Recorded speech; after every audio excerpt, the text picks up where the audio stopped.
ଦେଖିଲା ମାତ୍ରେ ଏ ରେସିପିରେ ଆପଣଙ୍କ ପାଟିରୁ ପାଣି ଆସିବାଟା ପୁରାପୁରି ବାଧ୍ୟ। କାରଣ ଏବେ ଯେଉଁ ଗରମା ଗରମ ଦିନ ଯେଉଁ ଚାଲିଛି, ଡେଲି ଏଇ ରେସିପିଟି ହେଇଥିଲେ ପୁରା ଭାତ କେତେବେଳେ ଯେ ଗୋଟେ ଥାଳି ଜାଗାରେ 2 ଥାଳି ଭାତ ଉଡ଼ିଯିବ ନିଜେ ବି ଜାଣିପାରିବେନି। ଗୋଟେ ରେସିପିରେ କାମ ଚଳିବ, ଆଉ ସାଙ୍ଗରେ କିଛି ଭଜା କିମ୍ବା ଡାଲି ବିଲକୁଲ ବି ଦରକାର ପଡ଼ିବନି। ତ ଚାଲନ୍ତୁ ବନେଇବା। ତ ଆଜି ଆମେ ବନେଇବା ଆମ୍ବୁଲ ରସମ। ତ ଆମ୍ବୁଲ ରସମ ପାଇଁ ଏଇଠି ଆମେ ଅଧା ପ୍ରେସର କୁକର ପାଣି ଏଇଠି ଆମେ ବସେଇବା। ପାଣିରେ ଏଇଠି ଆମେ 3ଟି ଆମ୍ବୁଲ ଏଇଠି ଆମେ ଦେଇଦେବା। ଆଉ ଏ ପାଣିଟାକୁ ଟିକେ ନାକୁ ଫୁଟିବା ପାଇଁ ଛାଡ଼ିଦେବା। ପାଣି ଯେତେବେଳେ ହାଲକା ହାଲକା ଫୁଟି ଆସିବ, ଏଇଥିରେ ଆମେ କାଟି ରଖା ହେଇଥିବା ଟମାଟୋ 2ଟା ଏଇଠି ପୁରା ଚପ୍ କରିକି ଏଇଠି ଆମେ ଦେଇଦେବା। ସାଙ୍ଗରେ ଟମାଟୋ ତ ପଡ଼ିଗଲାନି, ଲୁଣକୁ କେମିତି ଭୁଲି ପାରିବା, ଲୁଣଟା ବି ସ୍ୱାଦ ଅନୁସାରେ ଦେଇଦେବା। ସାଙ୍ଗରେ ଅଧା ଚାମଚ ଧନିଆ ଗୁଣ୍ଡ ଏଇଠି ଆମେ ଦେବା। ସାଙ୍ଗରେ ଅଧା ଚାମଚରୁ ବି କମ୍ ହଳଦୀ ଗୁଣ୍ଡ ଏଇଠି ଆମେ ଦେଇଦେବା। ଆଉ ଏଇଠି ଅଧା ଚାମଚରୁ ବି କମ୍ ଲଙ୍କା ଗୁଣ୍ଡ ଏଇଠି ଆମେ ଦେଇଦେବା। ଆଉ ଏ ସବୁଯାକ ଜିନିଷକୁ ଭଲ ଭାବରେ ଥରେ ମିଶାଇ ନେବା। ତ ଦେଖନ୍ତୁ ଫ୍ରେଣ୍ଡସ୍, ଏମିତି କରିକି ୟାକୁ ମିଶାଇ ନେବେ। ଆଉ ଆକୁ 5ରୁ 6 ମିନିଟ୍ ଖଣ୍ଡେ ଆକୁ ସିଝିବା ପାଇଁ ଛାଡ଼ିଦେବା। ତ ଚାଲନ୍ତୁ ୟା ପାଇଁ ଗୋଟେ ମସଲାଟେ ତିଆରି କରିବା। ତ ଗୋଟେ ଗ୍ରାଇଣ୍ଡର ଜାର୍ ନେଇକି ତା ଦେହରେ 2 ଖଣ୍ଡ ପିଆଜ ଆମେ ଦେବା, 4ଟି ରସୁଣ କୋଲା ଏଇଠି ଆମେ ଦେଇଦେବା, 1 ଚାମଚ ଜିରା ଆଉ ସୋରିଷ ମିଶାଇକି ଏଇଠି ଆମେ ଦେଇଦେବା। ସାଙ୍ଗରେ 1 ଇଞ୍ଚ ଅଦାକୁ ବି ଏମିତି କାଟିକି ଏଇଠି ଆମେ ଦେଇଦେବା। ଆଉ ଏ ସବୁ ଦେଇ ସାରିଲା ପରେ ଏଇଠି ଆମେ ଅଧ ଗ୍ଲାସରୁ ବି କମ୍ ପାଣି ଏଇଠି ଆମେ ଦେଇକି ୟାକୁ ପୁରା ଚିକ୍କଣ କରିକି ବାଟି ଆଣିବା। ତ ଏଇଠି ଦେଖନ୍ତୁ ଫ୍ରେଣ୍ଡସ୍, ମୁଁ ଚିକ୍କଣ କରିକି ୟାକୁ ବାଟି ଆଣିଛି। ତ ଦେଖିପାରୁଥିବେ ବିଲକୁଲ ବି ଖଦଡ଼ିଆ ବୋଲି ନାହିଁ।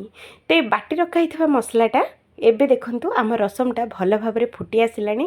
ତ ଏ ବାଟି ରଖା ହେଇଥିବା କଞ୍ଚା ମସଲାଟା ଏଇ ଆମ୍ବୁଲ ରସମରେ ପକାଇ ନେବା।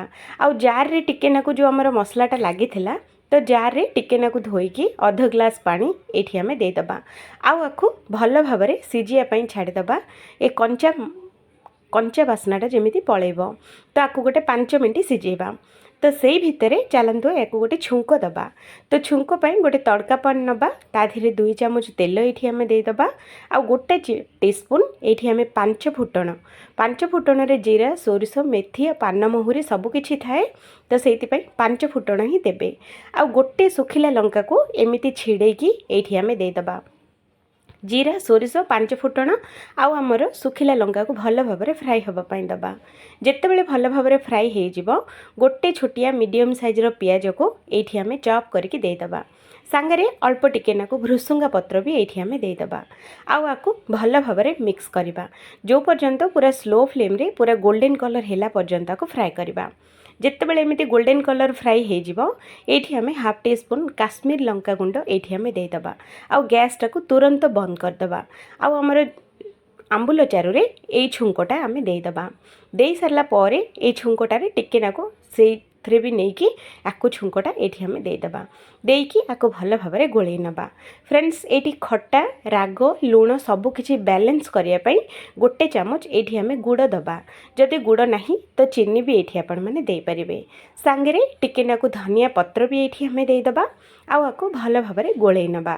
ଫ୍ରେଣ୍ଡସ୍, ଦେଖନ୍ତୁ ରେଡ଼ି ହେଇଗଲା ଆମର ଚଟପଟା ଆଉ ପୁରା ନ୍ୟୁ ଷ୍ଟାଇଲ୍ର ଆମ୍ବୁଲ ରସମ। ଥରେ ଖାଇଲା ମାତ୍ରେ ପାଟିରୁ ବିଲକୁଲ ବି ଛାଡ଼ି ପାରିବେନି। ଆଉ କେତେବେଳେ 1 ଥାଳି ଜାଗାରେ ଭାତ 2ରୁ 3 ଥାଳି ଭାତ ଖାଇଦେବେ, ଆପଣ ନିଜେ ବି ଜାଣିପାରିବେନି। ଏଇ ଖରା ଦିନରେ ନିହାତି ଏମିତି ଥରେ ଟ୍ରାଏ କରନ୍ତୁ ଆମ୍ବୁଲ ରସମ, ଆପଣମାନଙ୍କୁ ବହୁତ ହି ଭଲ ଲାଗିବ।